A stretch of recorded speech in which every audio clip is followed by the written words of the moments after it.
तर बघा, कुरकुरीत मसालेदार मच्छी फ्राय पाहून तुमच्या तोंडाला पाणी सुटलं नसेल तरच नवल. ही माझी आजची स्पेशल थाळी आहे, जी मला तर खूपच आवडते. छान मस्त पाऊस पडत आहे आणि मुलं पण घरी आलेत. तर थंबनेलवरून तुम्हाला समजलंच असेल काय मेनू आहे ते. तर नमस्कार युट्यूब मंडळी, मी ताराबाई पवार माय मध्ये तुमचं मनापासून स्वागत आहे. तर चला काय बनवूया आपण तर हे बघा, हे आपल्या इथल्याच नदीचे मासे आहेत, ताजे मासे मस्त. तर इथं आले होते विकायला, मुलांनी पकडलेले मासे ते. तर हे बघा, हळद मीठ लावून आणि ठेवून द्यायचं अर्धा तास फ्रीजमध्ये. फ्रीजमध्ये ठेवले की कडक होतात. कांदा आणि खोबरं भाजून घेतलंय, लसूण, आलं आणि कोथिंबीर वाटून घेतलंय, चांगलं वाटण. तेल घातलंय, जिरं घातलंय. जिरं घातल्यानंतर छान मस्त कांदा घालायचा. कांदा थोडाच घालायचा पातळ भाजीला. तर आपण पातळ भाजी बनवणार आहोत पहिलं. तर हा वाटलेला मसाला, तर हे परतून घ्यायचं छान तेलामध्ये. तेलामध्ये छान परतून घ्यायचं. तर मसाला छान तेलामध्ये परतून घेतलंय. घातलंय लाल तिखट, हळद आणि चवीनुसार मीठ. मीठ आधी पण लावलेलं आहे मच्छीला, तर थोडं घालायचं. आणि हा आपला कांदा खोबऱ्याचा काळा मसाला, धने मसाला आणि छान परतून घेतलंय मस्त.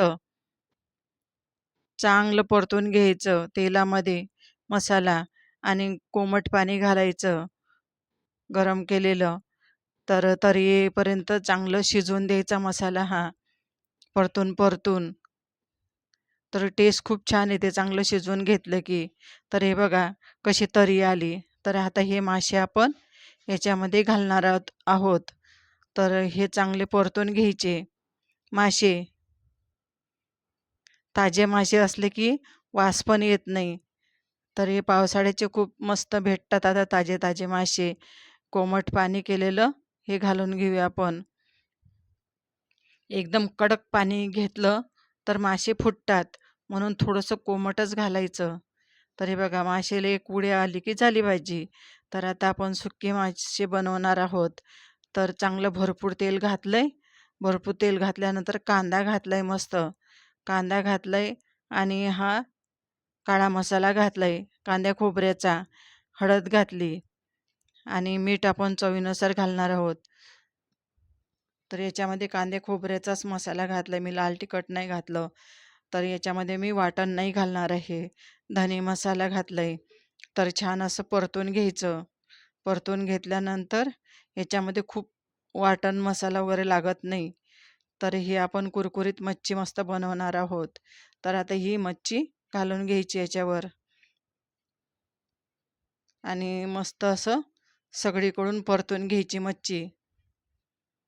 आधी सर्व इकडून परतून घ्यायचे आणि तसंच मंद आचेवर ठेवून द्यायचं. नंतर 5 मिनिटानंतर अशी पलटी करून घ्यायची एका साईडला.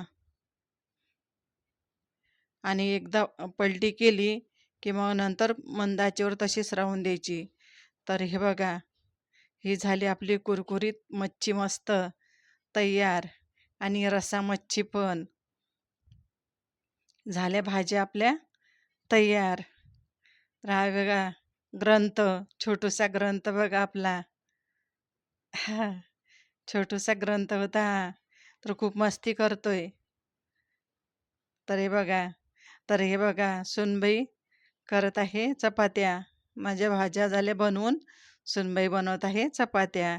तर हे बघा, ही मच्छी फ्राय थाळी आपली मस्त तयार झाली. रस्सा भाजी आणि कुरकुरीत मच्छी, मस्त कांदा आणि मऊ चपाती आणि मस्त पांढरा शुभ्र भात.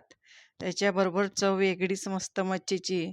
माझी तर स्पेशल थाळी आहे. मला खूप मच्छी तर वेद, गिरिजा, बाबा, दादा मस्त जेवण करायला बसले. या तुम्ही पण जेवायला चला. छान जेवण झालं सर्वांचं मस्त एकत्र बसून.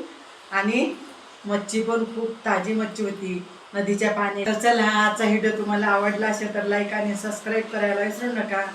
मस्त खा आणि आनंदी राहा. भेटू पुढील व्हिडिओमध्ये. तोपर्यंत बाय.